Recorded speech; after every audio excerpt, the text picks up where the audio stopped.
तो कन्हैया को जन्म भयो, इतने बड़े सब ब्रजवासी लोगों ने एक ही संकल्प कियो कि हम एकादशी को व्रत रखेंगे। और वाके फल में कन्हैया के नंद बाबा के घर में एक लाला है जाए। अब इतनो बड़ो एकादशी को महात्म है तो इतने लोग व्रत रख रहे। अब भगवान ने सोची कि एक राख तो एक साधारण बालक दे दे तो अच्छो सो कोई। नंद बाबा यशोदा मैया अगर व्रत राखते तो मैं कोई एक ऐसा बालक भेज देता जो अच्छो हो तो इनकी सेवा पूजा कर ले तो। लेकिन ये तो पूरा ब्रज एकादशी को व्रत रख रहे हो। अब क्या करूं? मेरा अपना पर्सनल मानना ऐसा है, ये मेरा अपना पर्सनल मानना है, जानते हो क्या? अगर नंद बाबा यशोदा मैया व्रत रखते तो एक साधारण बालक शायद मिल जाता, लेकिन जब पूरे ब्रज मंडल ने एकादशी का व्रत रखा तो वो भगवान परब्रह्म अनंत कोट ब्रह्मांड नायक, वो अनंत कोट ब्रह्मांड नायक कौन? जिसके इशारे से दुनिया चलती है, वो भी सोचने पर विवश हो गया कि अब मैं क्या करूं। ये तो पूरा ब्रजमंडल ही व्रत रख रहा है, वो भी एकादशी का व्रत रख रहा है, अब क्या करूं?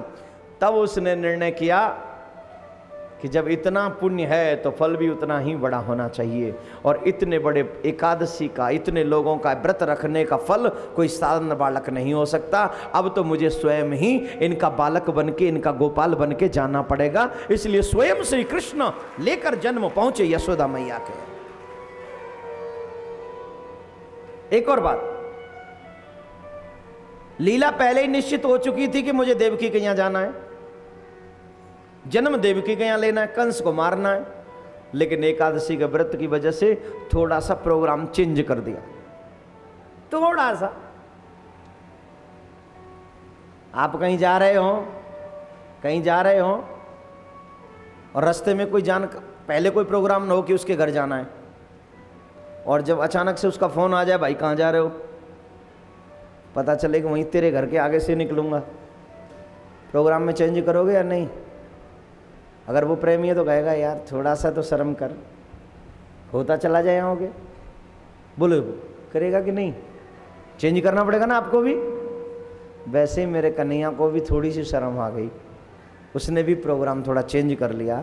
और अपने 11.5 बरस पहले, उसने पहले 11.5 बरस जन्म लेते ही उसने सोचा कि अगर 11.5 प्रोग्राम चेंज करना है ना, तो ये 11.5 बरस ऐसी जगह रखने हैं शुरू के पहले के, जहां से मैं भी कुछ सीखने को, मुझे भी कुछ मिले, मैं भी तो जानूं कि लोग मुझे कितना प्रेम करते हैं और मुझे भी प्रेम करना आना चाहिए।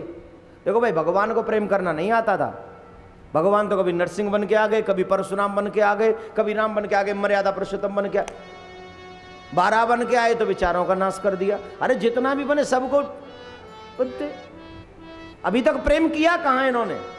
इन्हें अभी आंखों में आंसू आए कहां हैं प्रेम की खातिर? तब भगवान ने सोचा कि वो प्रेम करना मुझे भी सीखना चाहिए, कि प्रेम आखिर कितना दर्द देता है ये मुझे भी तो पता चले। क्योंकि लोग मुझसे प्रेम करते हैं और इतना दर्द ले लेते हैं, इतने दुखी होते हैं, तो मुझे भी तो पता चले कि वो उस प्रेम में दर्द है क्यों, क्या है ऐसा। तब जाके वो उन्होंने ब्रज भूमि चुनी कि मुझे ब्रज जाना चाहिए। और शुरुआती प्रोग्राम निश्चित हो गया कि मुझे ब्रज जाके सिर्फ और सिर्फ प्रेम की दीक्षा लेनी है, ब्रज गोपियों को प्रेम का गुरु बनाना है। इसलिए मेरे कन्हैया ने जन्म से लेकर 11.5 वर्ष तक ब्रज में रहे और मात्र प्रेम करना सीखा। मैंने भी कई बार कहा है कि गोपियां रो रही हैं, कृष्ण पाषाण है, कृष्ण दयालु नहीं है, कृष्ण निष्ठुर है। मैं भी काफी बार कह चुका हूं, लेकिन कुछ और मुझे मिला और मैंने कुछ और सुना और सीखा और पढ़ा। उसके बाद एक और चीज मेरे सामने आई। ये मेरा अपना भाव है कि सब लोगों ने ब्रज की गोपियों के आंसू देखे, किसी ने मेरे कन्हैया के आंसू नहीं देखे। मेरा कन्हैया भी द्वारका में जाके प्रसन्न नहीं था। जब भी अकेला होता था तो आंसू बहाता था अपनी ब्रज की गोपियों के लिए, अपनी मैया यशोदा के लिए, अपने बाबा नंद के लिए। मेरे भाई, किसी ने भी कृष्ण के आंसू नहीं देखे। जब जब वो द्वारका में कृष्ण अकेले हुए, तब तब मां यशोदा की याद आई, और जब जब याद आई अश्रु बह निकले। सोने चांदी की थालियां सजी रखी हैं, 56 भोग जिसमें सजे हुए हैं, रानियां खड़ी हैं, लेकिन उस पूरी थाली में कहीं भी मैया के हाथ का माखन नहीं। और जब माखन न दिखे तो बचपन की याद आ गई, और बचपन की याद आ गई तो मैया यशोदा की याद आ गई, और मैया यशोदा की याद आ गई तो मेरे कन्हैया की आंखों में आंसू भी आ गया।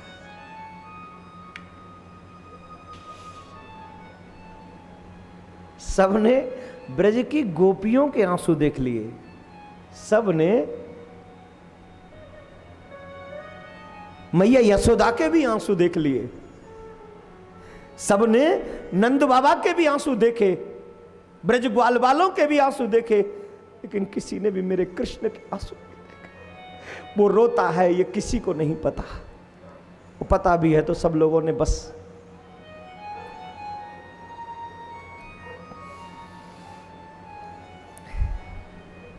एक बात जान लीजिए मेरे भाई, अगर जान सकते हो ना, प्रेम तो रुलाता ही है। प्रेम कभी भी आपको मुस्कुराने का मौका नहीं देता, और प्रेम की वास्तविकता भी यही है। प्रेम की वास्तविकता जो है वो आंसू है, प्रेम की वास्तविकता मुस्कान नहीं। जितना गोपी रोती थी ना, गोपी दिन में रोती थी, और मेरा कन्हैया महलों में बैठकर रात में रोता। गोपियों के पास में कृष्ण नहीं वो इसलिए रोती थी, और कृष्ण के पास में गोपी नहीं वो इसलिए रोते थे। जितना गोपी रोई है उतना ही मेरा कृष्ण भी रोया है।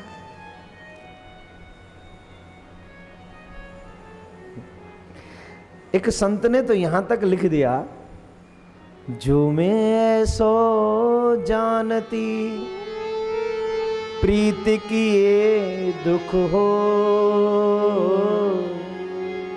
नगर ढिढोरा पीटती प्रीत न करियो को। जबकि उद्धव देखकर गए थे, कृष्ण की आंखों से आंसू बह रहे।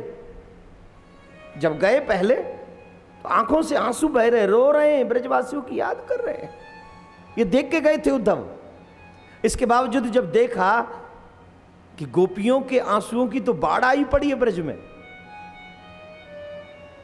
और ये यहां राज्य चला रहे हैं, देख रहे हैं, खा रहे, पी रहे, आनंद ले रहे हैं। उनके घर में चूल्हे में अग्नि नहीं लग रही, वो उनके चूल्हे नहीं जलते, क्योंकि खाने की किसी को जरूरत ही नहीं है। अब कोई खाता ही नहीं है भोजन, वायु आहार करते हैं सब ब्रजवासी कृष्ण के जाने के बाद। और ये आराम से, तो बहुत गुस्सा किया, बहुत गुस्सा किया। और गुस्सा करने के बाद उन्होंने एक बात कही कि आखिर तुम्हें ब्रजवासियों को रुलाने से मिलता क्या है?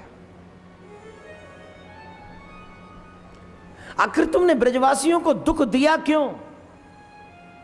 वो तुम्हारे लिए रोते क्यों हैं?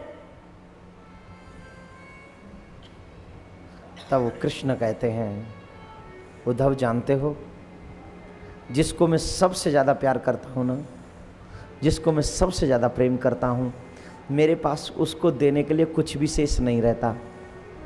और एक बात बताऊँ, इस संसार में जो सबसे अमोलक है ना, अनमोल है, वो है मेरा वियोग, वो है मेरी याद में बहाए हुए आंसू। जिसको मैं सबसे ज़्यादा प्यार करता हूँ ना, उसको मैं अपना वियोग देता हूँ, उसे मैं अपना आंसू देता हूँ, और 24 घंटे वो प्रेमी मेरी याद में रोता रहता है, मेरा नाम लेता रहता है।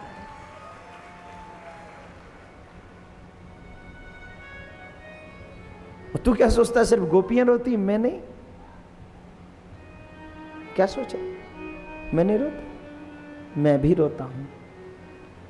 और सच बताऊं, वो जब जब रोती हैं मैं तब तब रोता हूं। क्या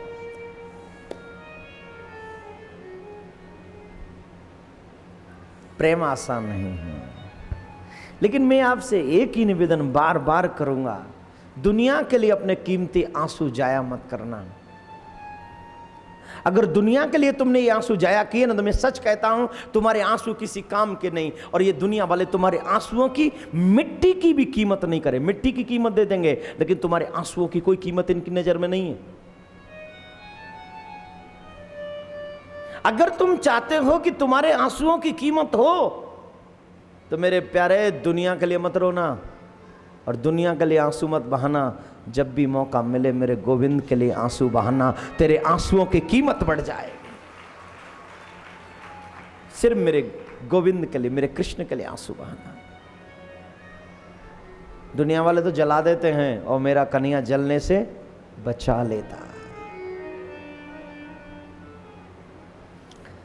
तो ऐसे ब्रज में मेरे गोविंद प्रेम सीखने के लिए आए।